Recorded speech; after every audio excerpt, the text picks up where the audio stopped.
the country. Informative, straightforward, unbiased, and trusted for years. It remains the longest-running English newscast on Philippine television. The RPN Newswatch with RPN Newscast, Monday to Friday, here on RPN.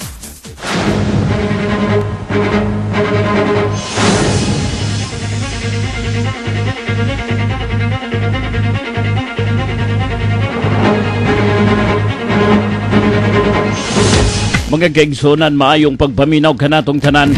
Ano sabang mga detalye sa atong mga balita. Gikan dinhi sa atong kaugalingong tugkaran, gikan sa Metro Manila ug ubang bahin sa atong nasod, og mga impormasyon nga atong nakutlo gikan sa langyaw nga lapyahan. Nining adlaw karon mga kaigsunan nga Martes, ikaduhang adlaw sa semana sa ting trabaho, ikalima ka adlaw sa bulan sa Marso, tuig 2013. Una sa mga impormasyon dinhi sa atong kaugalingong tugkaran mga kaigsuonan, sa 69 na lamang kaadlaw, 15 ka oras na lamang sa dili pa ang eleksyon. Mga impormasyon dinhi sa atong kaugalingong tugkaran mga higala, ang usa ka traffic accident nahitabo kini didto sa may kilometro 11 sa may pasimko nga bahin sa may Barangay Trinidad, diin naglambigit ang naisgutang traffic accident sa usa ka Toyota Hilux ug usa ka tricycle. Nahitabo kini kapin kung kulang alas 6 ang takna sa buntag. Sa pagkakaroon sa impormasyon nga atong nakuha, gipadayunan pa sa pagisusi sa mga tinugyanan ang naisgutang traffic accident nga unang nadawat dili pa lamang dugay sa Radyo Ronda. Wala pa usab makuhang mga plate numbers sa duha ka mga sakyanan nga nalambigit sa naisgutang traffic accident. Wala pa usay gikataho kung aduna ba ug kung pila usab ang mga na-injured sa naisgutang aksidente sa National Highway.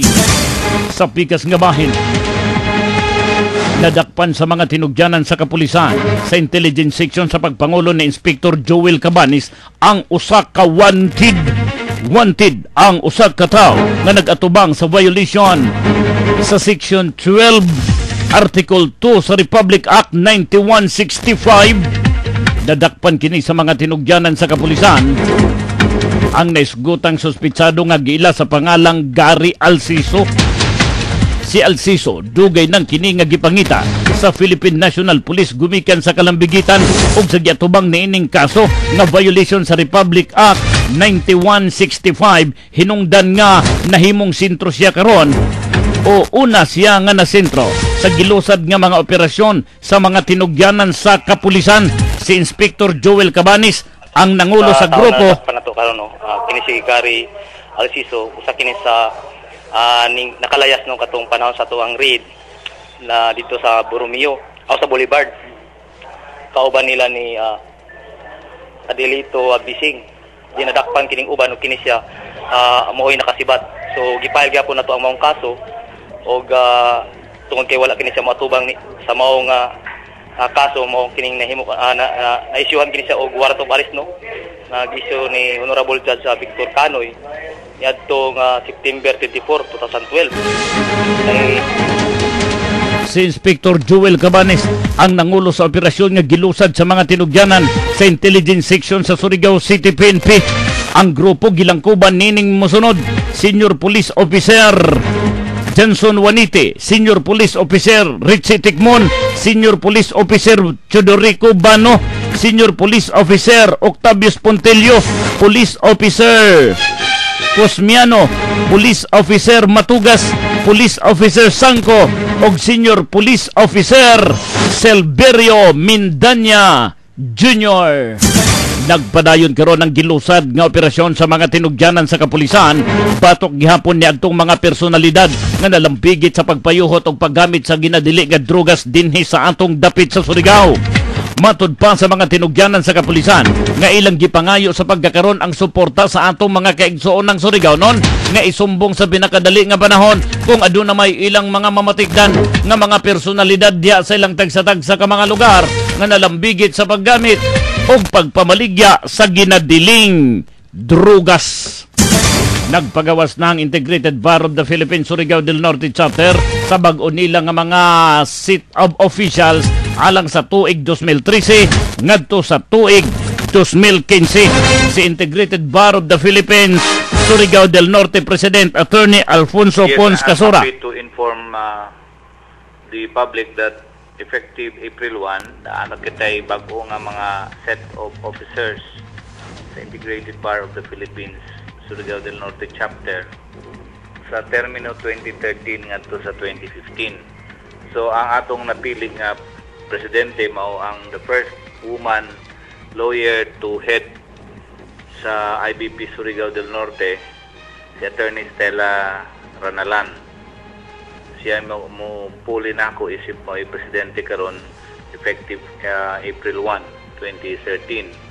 Ang Vice President ni si Judge Ignacio Macareni, ang Secretary si Attorney Jeffrey Galido, ang Treasurer si Attorney Dax Siniel, ang PIO si Attorney Allen Gasulas o ang mga Board of Directors naglangkob na nila ni Judge Evangelino Ipcobayana, Attorney Bernard Dakota, Attorney Fernando Almeida III, Attorney Bals Lisondra, Attorney Carlo Rinaldo F. Losada Jr. o isip ako may isip immediate past president, mahimo nga member sa Board of Directors.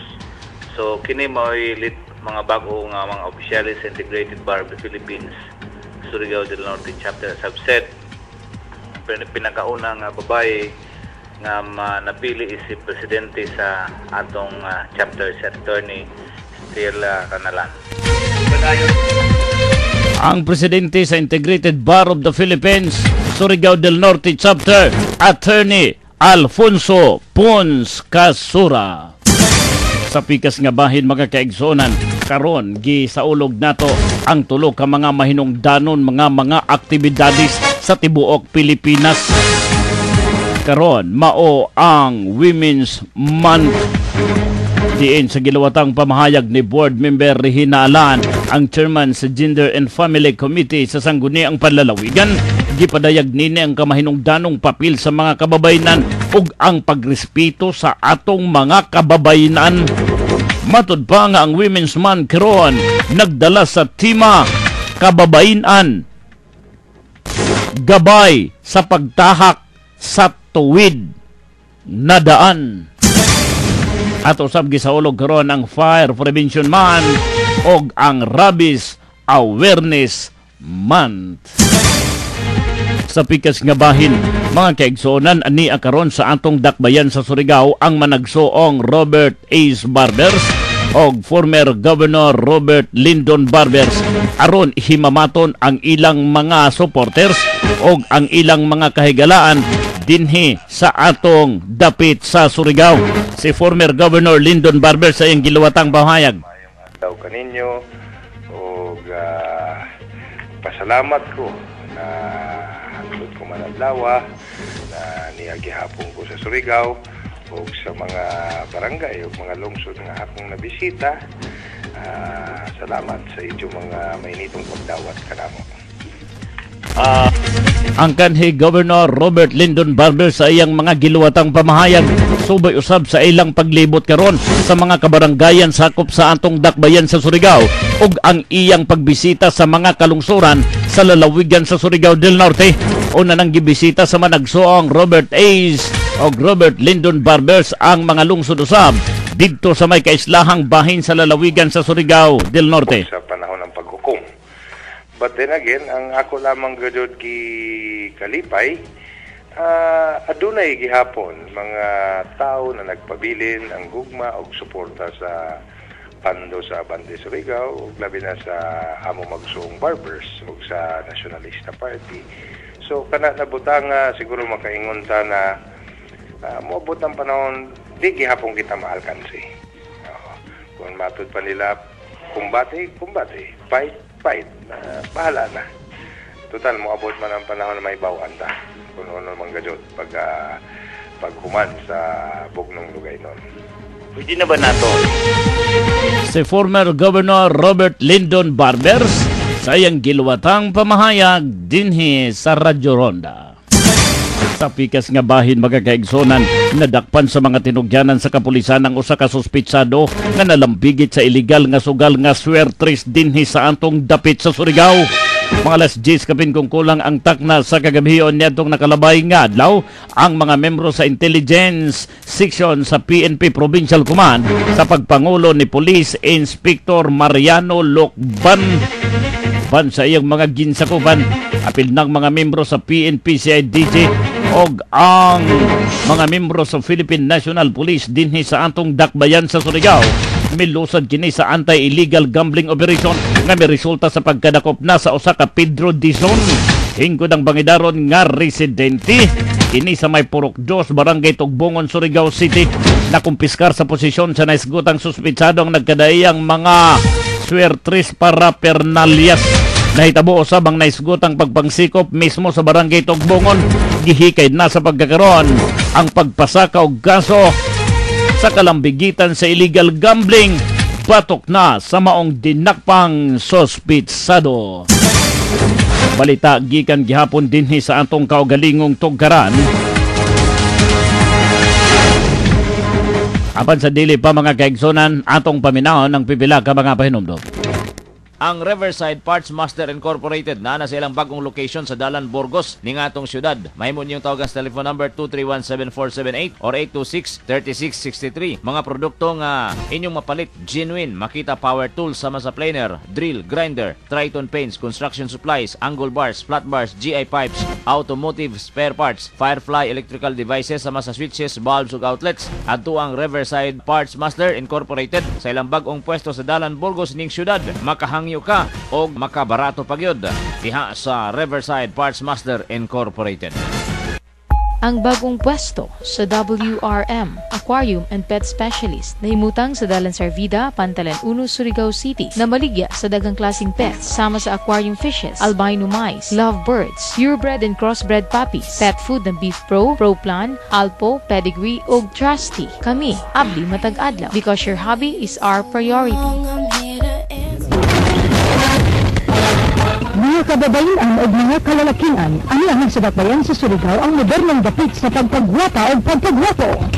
Level Salon, kompleto sa hair, body and facial beauty. Bagong mga serbisyo ang ihatag kaninyo. Sama sa manicure with option on refluxo massage, pedicure with option on foot spa and refluxo massage, steam bath, hair rebonding, reflux and therapy, body healthy massage, body spa and bleaching beauty. Kanang klase sa facial treatment, uban ang kompleto ng laser machine. Uy, bugnat at yun ang lugar! Level Salon, best of Surigao City. Ubo sa bagong pagdumala, anamay mutang sa City Hall Arcade. Tawag sa telepono 826-3792 sa inyong pakig-appointment. Come and visit at your convenience. New Level Salon. 20 minutos mga kaigsonan ang nakalabay sa alas 7 ang tag na sa buntag. Og ang laing detalye sa mga impormasyon dinhi sa atong kaugalingong Tugkaran. Gipahigayon kagahapon Marso 4 ang Monday morning sharing sa Provincial Capitol. Kagipanguluhan ni Provincial o kagipanguluhan sa Provincial Economic Enterprise Development and Management Office.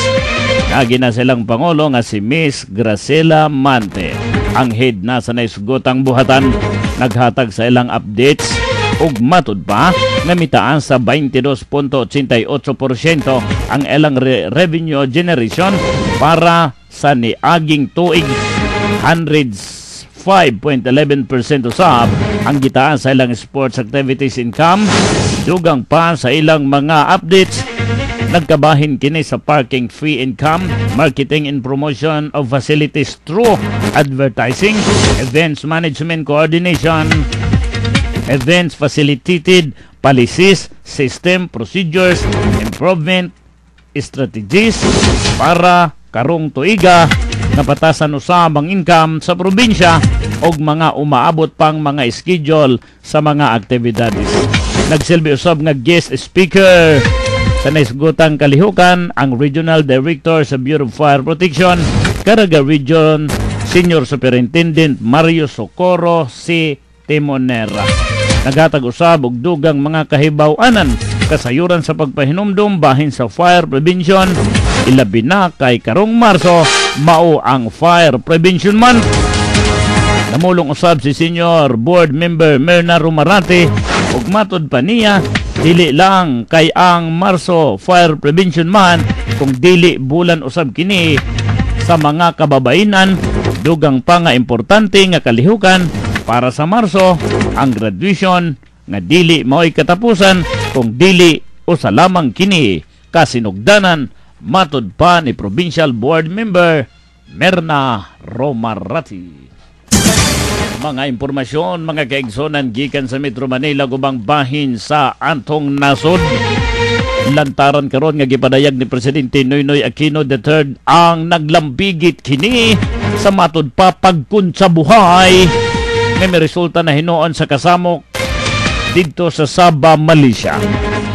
Gipadayag ni Presidente Noynoy Aquino ang naisgotang mga impormasyon at ubangan sa iyang pagighinabi sa mga membro sa media sa ikaduhang higayon na naglampigit sa pagtuki na sa naisgotang stand-off dito sa Sabah, Malaysia.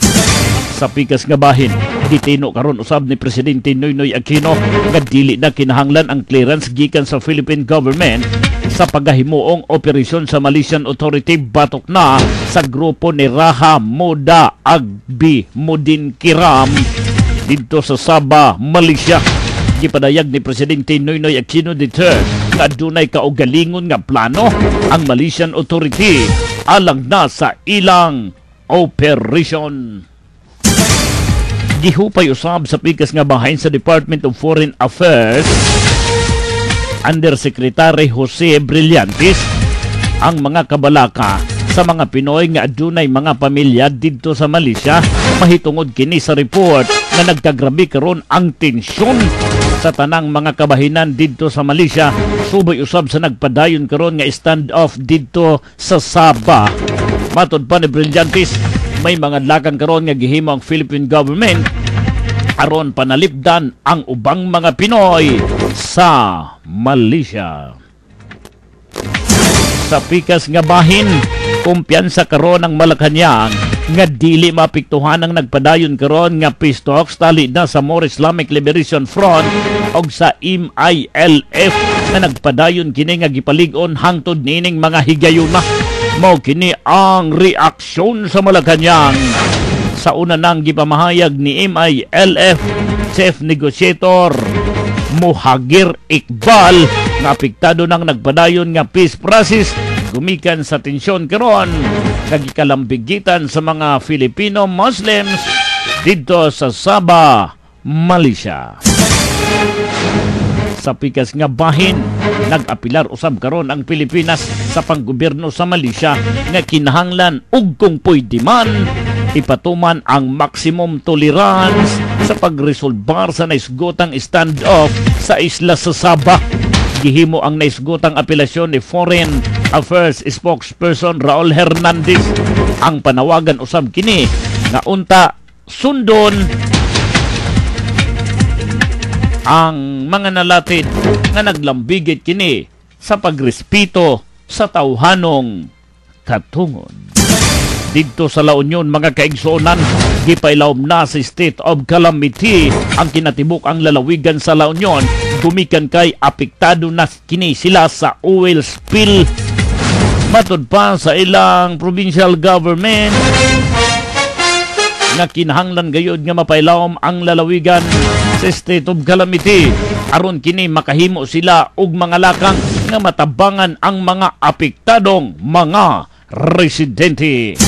Sa gawas sa nasod, mga kaigsonan, ang impormasyon gikan sa Dakar, Senegal, patay ang siyam ka mga tao human nahitabo ang usa ka sunog dito sa may Senegal sa Dakar sa usa kini ka tunghaan. Nagpadayon pang gilusad nga investigation sa ilang mga fire investigator sa naisgutan nga nasod aron tugkaron unsang hinungdan sa naisgutan nga sunog. Sa Vatican City, mga kaigsonan, hugtanon karon nga gipahimangnuan ang tanang mga kardinal ug mga nalambigit sa pagahimuong pagpili sa bag-o nga Santo Papa nga likayan gayud ang pagpagawas og mga impormasyon nga naglambigit na sa naisgotang katuyuan. Una nang naalarmang Vatican umikan sa mga mahinungdanong impormasyon nga migawas, ilabi na nga naglambigit ang mga impormasyon sa pagbiya o pag-resign ni Pope Benedict XVI sa pagkasanto Papa ug ang pipila ka mga mahinungdanong proseso sa pagpili sa bag-ong Santo Papa. Alang kini sa mga tumutuo sa simbahang Katoliko, matud pa moabot sa 1.2 bilyon ka mga tumutuo sa simbahang Katoliko sa tibuok kalibutan. Sa paugnat sa kusog mga kaigsunan ang impormasyon, naglambigit kini sa duwa nga basketball dito sa Los Angeles. Nagtala sa 35 ka mga puntos si Kevin Durant, samtang 20 puntos na pulo ka mga assist usab ang naiambag ni Russell Westbrook aron pangunahan ang kadaugan sa Oklahoma City Thunder versus Los Angeles Clippers sa score 108-101. Ang musunod nga detalye sa mga impormasyon nga inyong mabati, hatod ka nato sa Rural Bank of Placer.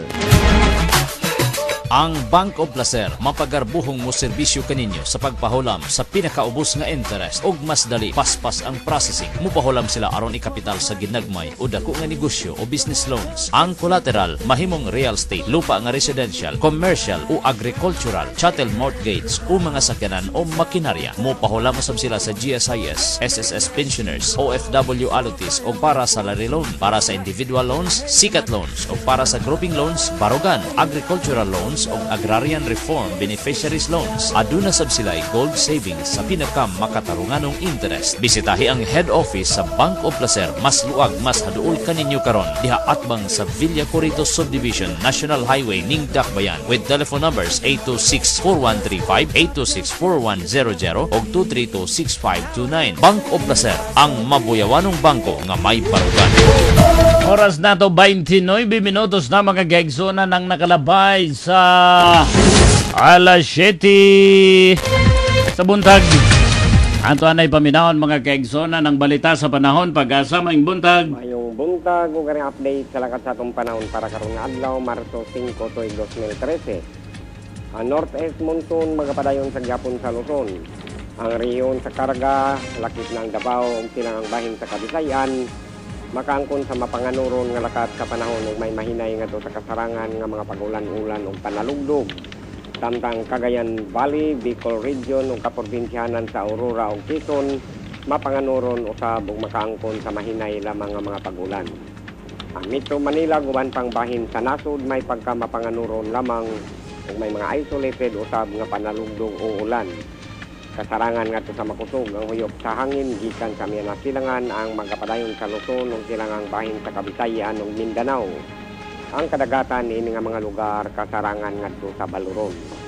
Sa uban nga bahin ang hangin mahinay ngadto sa kasarangan nga magahuyop sa gihapon gikan sa Miangas Silangan ug may malinawon ngadto sa kasarangan nga kahimtang sa kadagatan. Amigo Jun Arpon garipag sa Pag-asa Station. Buntag sa Salamat sir. Mga kaigsunan, mao lamang kadto ang naglangkob sa atong mga balita sa alas 7. Akong kauban diri sa control si Engineer Eric Makatigbak. Ang maong mga detalye sa mga impormasyon kini kay sa lawak balitanan dinhi sa Radyo Ronda isip katiling banong pag-alagad para sa mga Surigao-non. Kini si Lito Gibertas magpasalamat sa inyong pagpaminaw. Maayong adlaw nga Martes kanatong tanan. In 1970, RPN started the first TV newspaper program